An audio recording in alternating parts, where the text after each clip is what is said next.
તો શાળા વિકાસ સંકુલ 2024 અને 25નું જે આજે લેવાયેલ છે 31/1/2025ના રોજ, સમય રહે છે 11 થી 12, વિષય છે યોગ, સ્વાસ્થ્ય, શારીરિક શિક્ષણ, કુલ ગુણ છે 50. બરાબર મિત્રો, અહીંયા તમને કઈ સૂચનાઓ આપેલી છે તે સૂચનાઓ અહીંયા તમારે પહેલાં અગત્ય રીતે વાંચવાની છે. સૂચના નંબર 1 છે કે પ્રશ્નમાં કુલ 50 પ્રશ્નો છે, બધા જ પ્રશ્નો ફરજિયાત છે.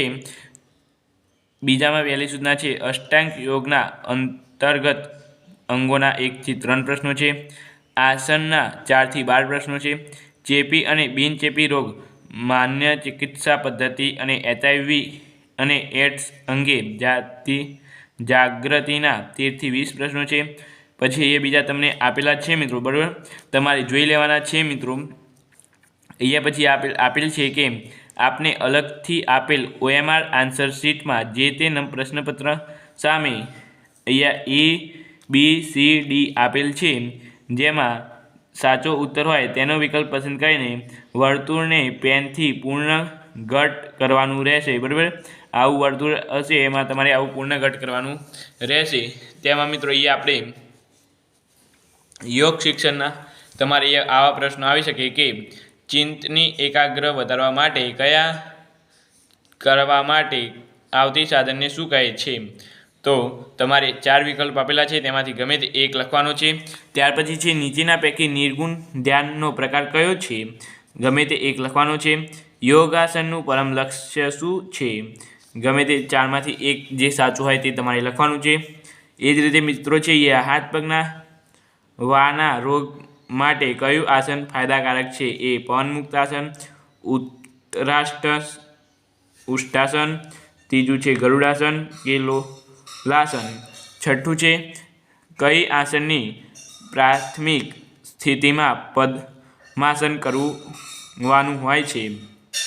તો ગરુડાસનમાં, ગર્ભાસનમાં, વૃક્ષાસન, વિમુખ ત્રિકોણાસનમાં. બરાબર મિત્રો, એ રીતે તમારે અહીંયા 6, 7, 8, 9, 10, 11, 12 સુધી આપેલા છે. બરાબર, અહીંયા છે કયું આસન કરવાથી પોષણનું સીધું થાય છે? તો તમારે અહીંયા જોઈ લેવાનું છે. બરાબર મિત્રો, તમારે બીજે અહીંયા તમને આપેલા જ છે કમ્પ્લીટ. 8મા નંબરનો ક્વેશ્ચન તમે જોઈ લેજો મિત્રો. બરાબર, ત્યાર પછી 9મા નંબરનો ક્વેશ્ચન તમને છે. બધા આ ક્વેશ્ચન તૈયાર કરી દેશો. 1 થી 50 ક્વેશ્ચન આપણે આપેલા છે, તમારે એ તૈયાર કરવાના છે. તો આમાંથી જ તમારે બોર્ડની પરીક્ષામાં પણ આવતું હોય છે મિત્રો. બરાબર, આ મિત્રો બોર્ડ દ્વારા જ લેવાયેલ પેપર છે.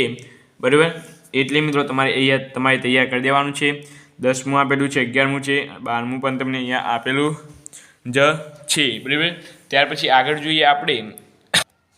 તો મિત્રો અહીં છે સ્વાસ્થ્ય શિક્ષણ. સ્વાસ્થ્ય શિક્ષણ વિશે અહીંયા મિત્રો આપણને આપેલા છે. 13મો પ્રશ્ન છે હવા મારફતે કયા રોગો ફેલાય છે? પ્રાકૃતિક રોગ પ્રતિકારક શક્તિ કરતાં કઈ રોગ પ્રતિકારક શક્તિ ખૂબ જ મહત્વની હોય છે? રોગ સામે રક્ષણનો આધાર શેના પર હોય છે?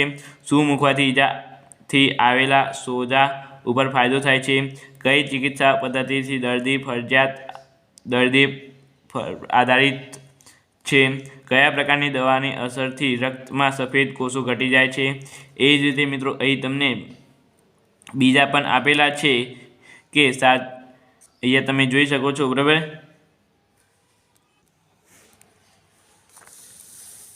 ત્યાર પછી મિત્રો અહીંયા શારીરિક શિક્ષણ અંગે પણ અહીંયા તમને પ્રશ્ન છે કે મધ્યમ દોડમાં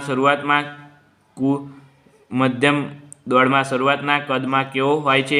ફિનિક્સ કૌશલ્યના પ્રકારો કેટલા છે? ખેલકૂદ સ્પર્ધામાં ટપ્પા દોડની સ્પર્ધા શાની પર યોજવામાં આવે છે? ચોપગા સ્પર્ધાના કુલ કેટલા પ્રકાર હોય છે?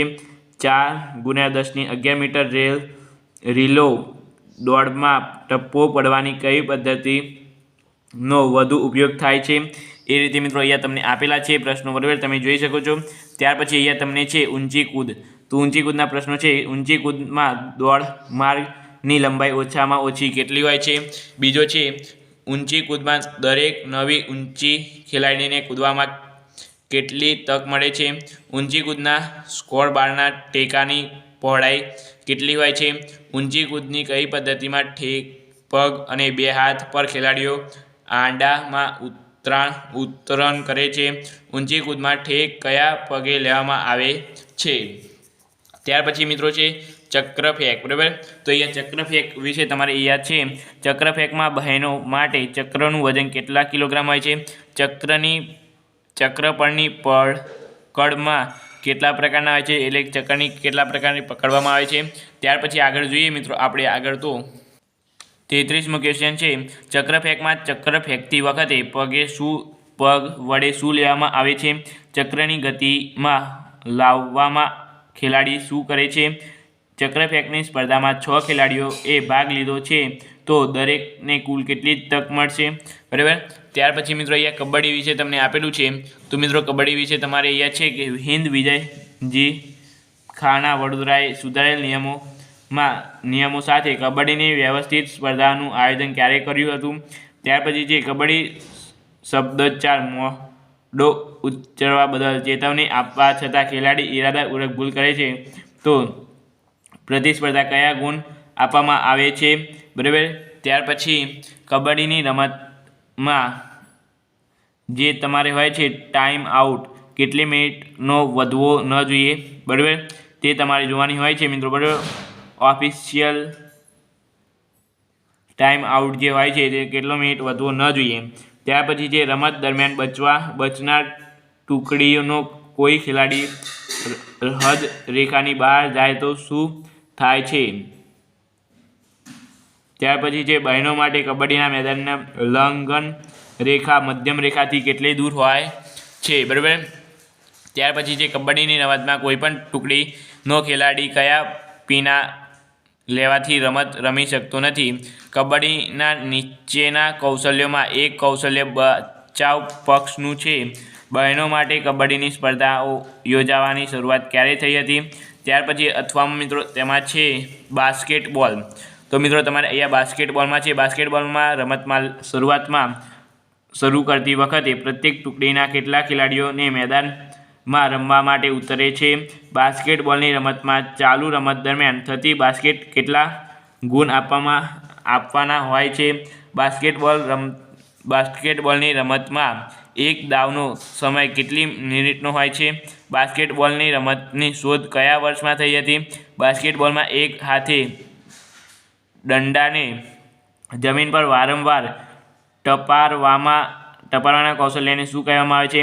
બાસ્કેટબોલની રમતમાં સાઇડ લાઇન થ્રો માટે કેટલો સમય આપવામાં આવે છે?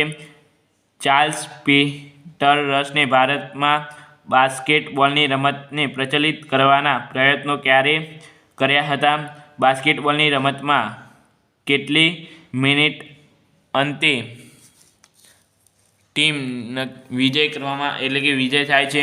ત્યાર પછી જે હેન્ડબોલ મિત્રો એટલે અહીંયા તમને આપેલું છે કે હેન્ડબોલની રમતમાં સિક્કા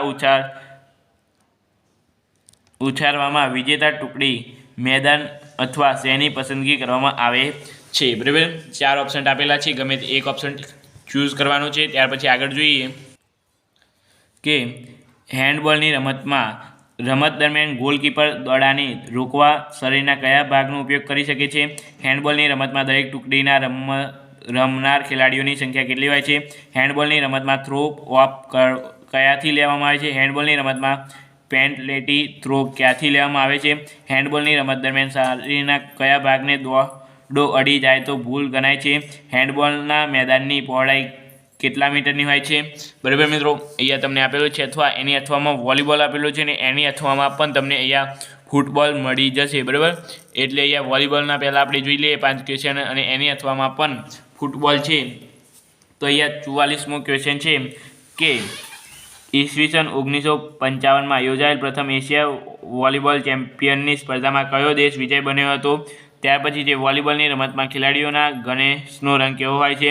વોલીબોલની રમતમાં કોઈપણ ટુકડીને સેટ જીતવા માટે ઓછામાં ઓછા કેટલા ગુણોની જરૂરિયાત પડે છે?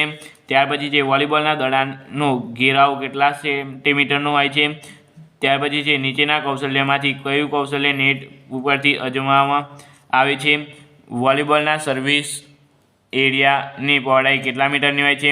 વોલીબોલની રમતના મેદાનોની અંતરેખા લંબાવેલી બાજુ રેખા વચ્ચેનો પ્રદેશ કયા નામે ઓળખવામાં આવે છે? બરાબર. અથવામાં છે તમારે મિત્રો ફૂટબોલ. તો ફૂટબોલની રમતની શરૂઆત શાના દ્વારા કરવામાં આવે છે? સંતોષ ટ્રોફીની શરૂઆત ક્યારે થઈ હતી? બ્રાઝિલની સરકારે પોતાના દેશમાં કયા ખેલાડીઓને રાષ્ટ્રીય સંપત્તિનો દરવાજો આપ્યો છે? ફૂટબોલના મેદાનમાં ધ્વજ કયા રોપવામાં આવે છે? ફૂટબોલની રમત શરીરના કયા અંગો વડે રમી શકાય છે? ત્યાર પછી છે ફૂટબોલની મેદાનમાં પેનલ્ટી એરિયાની પહોળાઈ કેટલી હોય છે? ફૂટબોલની રમતમાં પેનલ્ટી કિક કયા સ્થાન પર મૂકીને લેવામાં આવે છે? આ સાથે મિત્રો અહીંયા તમારે યોગ સ્વાસ્થ્ય શારીરિક શિક્ષણનું જે પેપર છે ધોરણ 10 એ અહીં પૂર્ણ થાય છે મિત્રો. તો વિડીયો ગમ્યો હોય તો લાઇક શેર અને સબસ્ક્રાઈબ કરવાનું ભૂલતા નહીં. આપણે મળીશું નવા વિડીયો સાથે. Thank you so much.